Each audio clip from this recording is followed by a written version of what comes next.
berbagai musim kehidupan yang Tuhan izinkan terjadi, lama-lama kami tahu Tuhan bahwa Engkau-lah segala-galanya bagi hidup kami, bagi suami, bagi anak-anak dan keluarga besar kami Tuhan. Kami tahu bahwa Tuhan bekerja dalam segala sesuatu mendatangkan segala kebaikan. Ampuni segala kesalahan kami Tuhan, dan hamba mendoakan supaya ibu-ibu tetap sehat, tetap sejahtera oleh karena anugerah Tuhan, dan semakin didewasakan, besi menajamkan besi, sesama manusia menajamkan sesama. Terima kasih Tuhan, kami akan belajar pada sore hari ini, supaya Tuhan akan mengurapi hamba-Mu untuk menyampaikan yang baik, yang benar, sesuai dengan kehendak Tuhan. Segala roh jahat yang mengganggu dihancurkan dalam nama Yesus, kami siap untuk diberkati. Demi nama Yesus kami berdoa. Yang percaya katakan amin. Puji Tuhan. Kita bersyukur, semoga nanti ada waktu istri akan membawa games.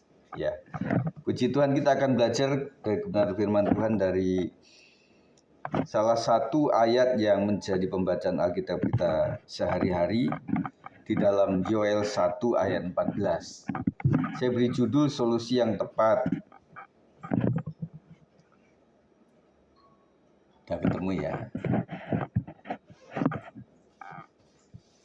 Yoel 1 ayat 14, 1, 2, 3.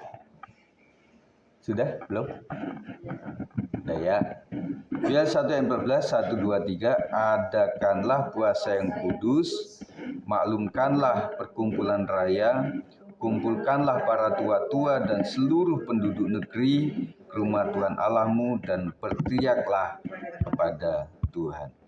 Latar belakang dari ayat ini, dalam kitab Yoel, bangsa Israel sedang mengalami bencana besar.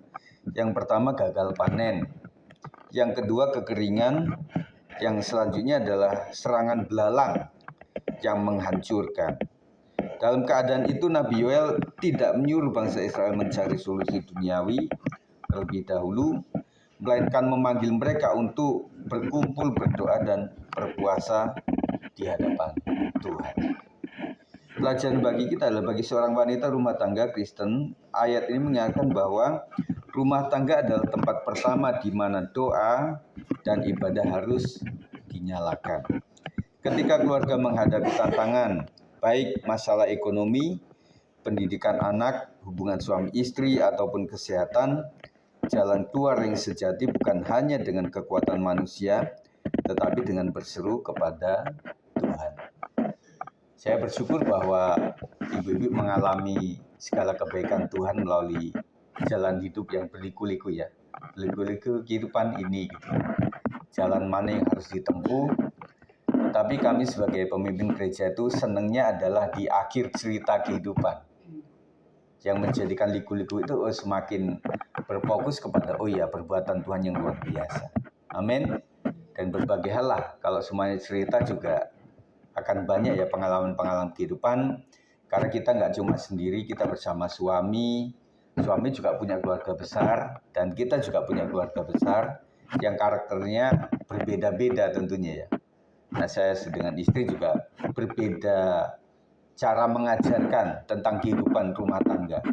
Tentunya juga lika-likunya juga banyak gitu ya. Tetapi tugas kita adalah menyatukan. Apalagi di jemaat Tuhan, yang kita tidak terlalu banyak, tetapi tentunya banyaklah perbedaan-perbedaan di antara kita. Tetapi intinya ya udahlah, gesek-menggesek nantinya berujung kepada yang baik. Puasa yang kudus di sini menggambarkan hati yang sungguh-sungguh mencari Allah, bukan sekedar formalitas. Kita melakukan doa-doa puasa sekalian, dan ibu-ibu sekalian, yang penting adalah bukan nahan laparnya, bukan nggak makannya, tetapi intinya adalah hati kita, bagaimana sungguh-sungguh kepada Tuhan. Intinya seperti itu. Kalau cuma menahan lapar saja, menahan emosi atau apa, ya kita sama dengan kepercayaan lain, agama lain. Tetapi intinya kita kepada Tuhan adalah, inilah kesungguhan hatiku untuk melakukan puasa ini. Jadi bukan formalitas. Demikian juga seorang wanita harus setia dalam doa, karena akan menjadi pilar rohani bagi keluarga kita.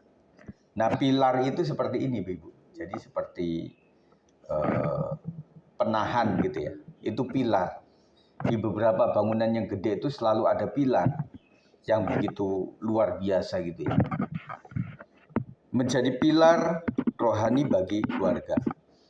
Intinya ibu-ibu sekalian, biarlah ibu-ibu menjadi orang pendamai, menjadi sumber damai di tengah-tengah keluarga, menjadi orang-orang yang mendoakan ya. Mendoakan suami dan juga mendoakan keluarga besarnya, mendoakan anak-anak yang sudah punya cucu ya, mendoakan cucu-cucu, sampai siapapun kita doakan. Tentunya doa kita lebih kepada orang yang membutuhkan didoakan. Karena saya percaya bahwa yang mengubah hati itu hanya Tuhan. Ya Bu Hirma ya. Nah, kita tahu bahwa ada orang-orang tertentu, apalagi kalau sudah umur 50 tahun ke atas, itu memang punya karakter susah dibentuknya, memang ada. Semualah. Pendeta juga gitu.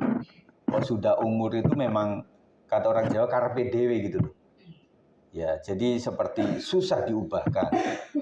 Bahkan apapun yang didengarkan, kalau tidak dari dirinya sendiri mau mengubah itu nggak bisa. Makanya sering saya katakan bahwa minta Tuhan, undang Tuhan untuk mengubah hidup kita, mengubah hati kita itu. Hanya Tuhan yang tahu. Kita cuma kasih informasi, kita kasih sebuah rujukan dan juga kesaksian, dan kita selalu mendoakan di luar itu setelah itu supaya Roh Kudus yang menjamah. Ya. Nah, tentunya setiap kita punya keinginan seperti itu, punya karakter seperti itu ya. Jadi kekerasan hati itu pasti ada di setiap orang. Tetapi saya pun juga minta supaya Tuhan yang mengubahkan setiap hati kita. Amin Ibu. Ya, puji Tuhan. Demikian juga seorang wanita harus setia dalam doa karena akan menjadi pilar rohani bagi keluarga. Ia harus memimpin anak-anak untuk mengenal Tuhan. Kita punya anak dan pernah punya anak yang sudah menikah, sudah ada, yang baru bekerja ada, yang masih sekolah pelajar, mahasiswa juga ada. Dan rasanya mengajar anak-anak sekarang lebih sulit ya. Karena ya itu saja, artinya sudah generasi rebahan gitu ya. Generasi yang mereka itu sangat baperan ya. Kalau misalnya dinasihatin dikit, ya mereka itu kadang-kadang ada dua, ada yang pertama itu memang kita ngomong A sampai C, dia bisa ngomong A sampai Z, itu ada. Tetapi ada yang baper, waktu mulai dinasihatin langsung dia udah rebahan, terus kemudian nggak punya semangat gitu loh.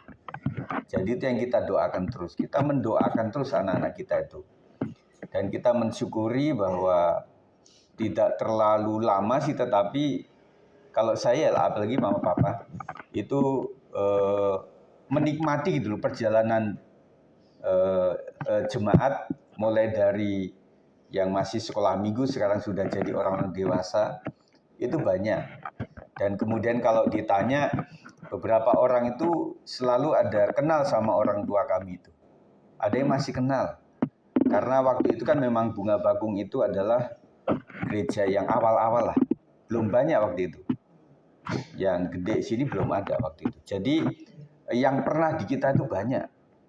Dan saya melihat ketika ngobrol-ngobrol gitu, termasuk istriku juga suka dikenal gitu loh. Karena kan wajahnya kan mirip papa mertua istriku ini. Mudah dikenali gitu. Dan banyak sekali. Dan saya bersyukurnya mereka itu, yang saya bilang mantan-mantan itu nggak tinggalkan Tuhan. Itu yang saya syukuri. Artinya mereka ada di. Dan kemarin kan ada salah satu personil band kita ya, yang mereka itu sempat posting ya, yang istriku juga WL waktu itu di Bunga Bakung. Dan mereka sudah di tempat yang berbeda. Si Adi ada di Kamboja, si Jeffrey ada di kita, terus kemudian si Kiki ada di Holland, dan Denny di tempat lain semuanya. Dan mereka tetap tidak menyangkal Tuhan, tetap setia kepada Tuhan. Itu keindahan tertentu. Meskipun tidak terus bersama kita, bersama di GPI kita itu, tetapi mereka ada di tempat yang mereka bisa bertumbuh gitu. Saya senang melihat seperti itu ya. Karena kalau potensial kemudian ngumpul satu tempat, ya seperti gambarnya kalau garam sama garam itu ngumpul terus lama-lama pahit. Ya, kepahitan dan sebagainya. Mending seperti itu engkau pisah seperti Paulus dengan rekan kerjanya itu udah kita pisah karena beda arahan kita, tetapi mereka nggak pisah dalam arti hati. Mengembangkan yang satu dan kemudian mengembangkan satu, tetapi mereka menjadi rekan sekerja. Paulus, Barnabas kalau nggak salah. Mereka tetap iya Barnabas. Sempat mereka itu, makanya kok dibilang emang pendeta nggak pernah berantem loh. Dari Paulus dan Barnabas saja udah beda gitu. Tetapi indahnya mereka itu tetap memegang bahwa oke, aku melayani pekerjaan Tuhan di sisi ini, kau melayani pekerjaan Tuhan di sisi itu. Tapi mereka tetap teman sekerja gitu ya. Nah, para pendeta itu luar biasa. Dan benar kalau saya bilang ibu sekalian, jadi tengah-tengah komunitas Kristen itu juga nggak selalu mulus, nggak selalu yang perfect gitu. Enggak lah. Di tingkat apapun itu selalu ada gitu loh. Ya, di tingkat para pelayan, di tingkat para jemaat, itu selalu ada seperti itu. Makanya anggaplah itu sesuatu yang biasa, kita berproses terus. Yang ini kata Bu Herma tadi, saling mengampuni udahlah, enak gitu ya. Nah, puji Tuhan Bu Herma itu menjadi pendamai gitu loh. Ya, jangan sampai si suami misalnya kayak gitu, yang istri lebih kejam lagi, wah, itu akan berantakan gitu ya. Iya, jadi kompor, jangan jadi kompor. Pokoknya jadi pendamai lah, ya. Dan dalam persekutuan kita juga paham betul. Kita kan hetero ya di sini, nggak semuanya Batak, nggak semuanya Jawa, nggak semuanya Nias, nggak semuanya Sunda, nggak semuanya Betawi. Kita berbagai-bagai. Ya, kemudian kita bersyukurlah untuk pertemanan ini. Yang penting saling memahami satu dengan yang lain karena ada sesuatu. Makanya saya berpikir itu paling indah adalah menempatkan orang lain seperti diri kita. Itu paling aman. Seperti saya misalnya berkendara gitu ya. Saya taruh dalam hati saya orang-orang yang klakson-klakson itu ya mungkin lagi berantem sama keluarganya atau dia pengen pipis begitu ya. Ya udahlah silakan Pak, silakan gitu. Itu lebih aman. Saya pikirin emang gua nggak bisa begitu. Klakson lagi gitu. Berantem lama-lama. Jadi membuat kita itu oh iya, tenggang rasanya tinggi. Makanya saya selalu sounding di dalam berbahasa itu mari saling mengampuni satu dengan yang lain. Tidak pernah kita itu sesempurna yang diinginkan orang lain. Kami sebagai gembala juga begitu. Ya, nggak bisa lah artinya wah dia lagi salah ya udah kita ini. Apalagi ada teman-teman juga kayak yang sempat curhat kepada kami. Nah tentunya kami nggak akan oh iya benar dia itu memang begitu, nggak begitu. Kami itu kan ingin bertindak supaya semua adalah anak-anak kami gitu. Jadi supaya tentunya tujuan kami bukan memecah, enggak. Tujuan kami adalah memberikan informasi yang positif begitu ya. Dan kadang-kadang kami katakan, oh ya kamu berpikir mungkin dia lagi stres mungkin kerjaan atau bagaimana, mungkin Bu Sarah mungkin lagi mikirin anaknya begitu ya. Mungkin Bu Irma lagi mikirin Pak Beni dan sebagainya kan. Jadi sampai kemarin waktu kita rapat ya Bu Irma ya. Saya bilang ke teman-teman panitia itu, ya biarin lah Bu Irma lagi mikirin Pak Beni itu. Jadi makanya pengennya cepet gitu ya. Luar biasa loh. Jadi teman-teman kita itu berkarya untuk pekerjaan Tuhan dan melakukan itu meskipun dalam keluarga juga masih banyak yang harus diurusi. Tapi saya percaya barang siapapun yang mendahulukan pekerjaan Tuhan akan diberkati oleh Tuhan. Dan hari ini juga dapat kabar bahagia dari bibi-bibi. Dapat driver yang baru. Ya. Loh, itu anugerah loh. Benar nggak? Kita kan berpikir bagaimana anak-anak mereka ya namanya anak sekarang ya. Waktu lagi sibuk juga ngurusin maknya juga males kadang-kadang. Aduh ini repot gimana sih? Disuruh pegang handphone. Kemarin juga kena klik lagi loh. Calling lagi ya kemarin itu. Akhirnya si Sheila kalau nggak salah itu. Ini mah gini lah, mari Pak gitu. Ya namanya orang sudah umur. Iya kan? Jadi kita juga mikirin aduh gimana supaya bibi sampai ke tempat ini. Pakai waktu mereka sampai ke tempat ini, kita terhibur gitu loh. Pak bibi nyampe gitu. Puji Tuhan. Dan kadang-kadang maafkan kalau saya suka khotbah itu suka saya tunjuk ke bibi-bibi. Karena mereka nggak ada nggak ada pasangannya yang akan ini. Kamu jangan begitu, enggak ya. Jadi lebih aman lah. Ya, dan contohnya kan juga baik kan. Puji Tuhan.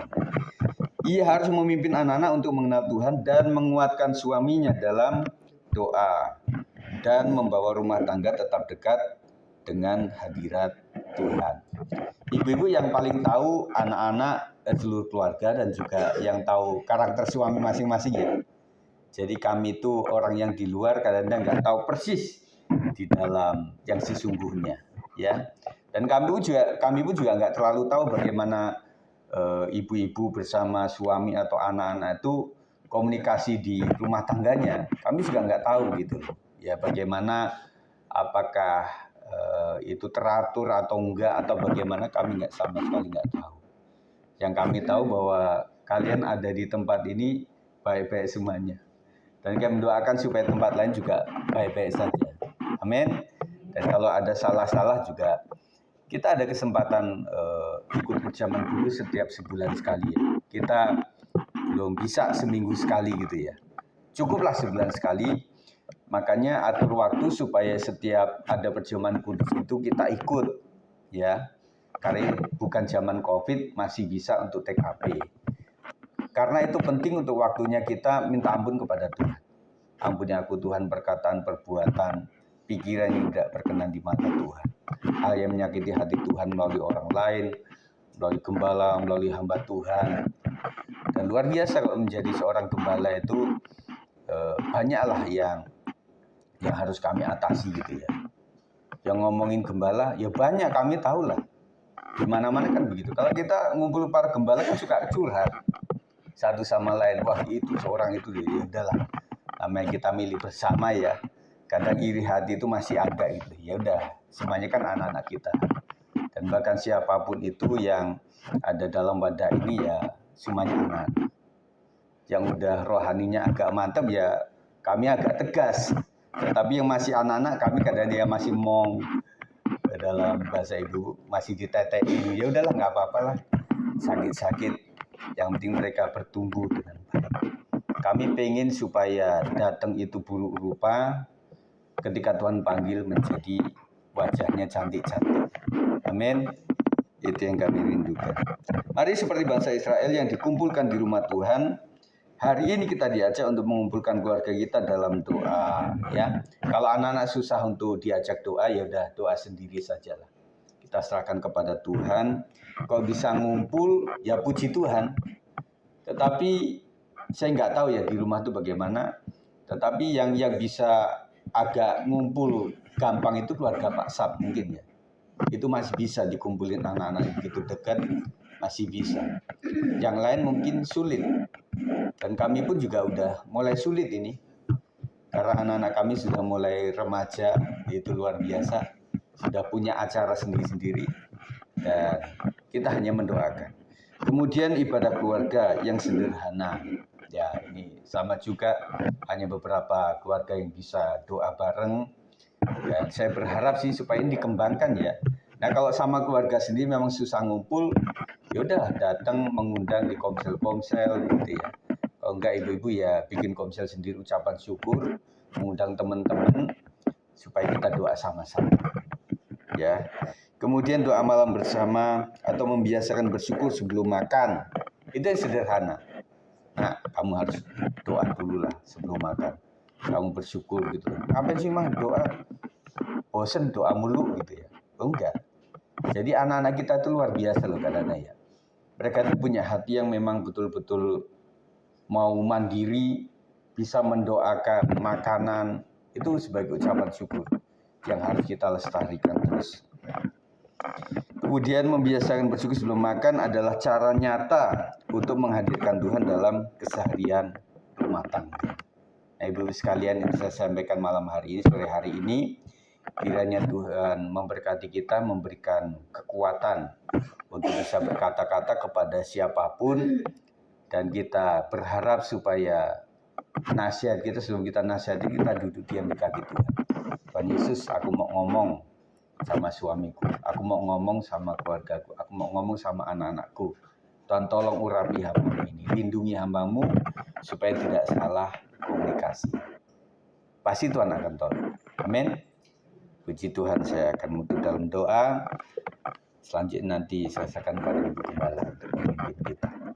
Mari kita berdoa. Terima kasih Tuhan, ajarkan kami Tuhan untuk memahami bagaimana hal-hal yang menyenangkan hati Tuhan, supaya kami mengambil solusi yang terbaik, bukan terburu-buru melalui otak kami, melalui apa yang kami pikirkan, dan secara tiba-tiba. Kami membutuhkan kuasa-Mu Tuhan. Kami penuh dengan segala kelemahan. Kami butuh pengalaman yang lebih lagi, pendewasaan di hadapan Tuhan. Dan kami membutuhkan tuntunan Roh Kudus memberikan hikmat marifat untuk memimpin kami kepada jalan yang benar. Terima kasih Tuhan, dari inspirasi firman Tuhan ini ajarkan kami untuk bisa mendatangkan magnet untuk datang kepada Tuhan di dalam keluarga kami. Kami tahu ada beberapa ibu yang menjadi titik tumpu rohani dalam keluarga. Tuhan berkati mereka, kesehatan senantiasa ada, dan biarlah mereka menjadi pengajar-pengajar yang baik dalam keluarga mereka, menjadi pendorong penarik yang baik untuk datang kepada Tuhan. Hamba-Mu secara pribadi dan istri mensyukuri untuk bagaimana perkembangan jemaat Tuhan yang luar biasa, dan kami mendoakan supaya masa depan mereka diberkati oleh Tuhan. Terima kasih, mengucap syukur, dan kiranya berkat Tuhan melimpah atas kami. Demi nama Yesus kami berdoa. Yang saya katakan, amin. Puji Tuhan.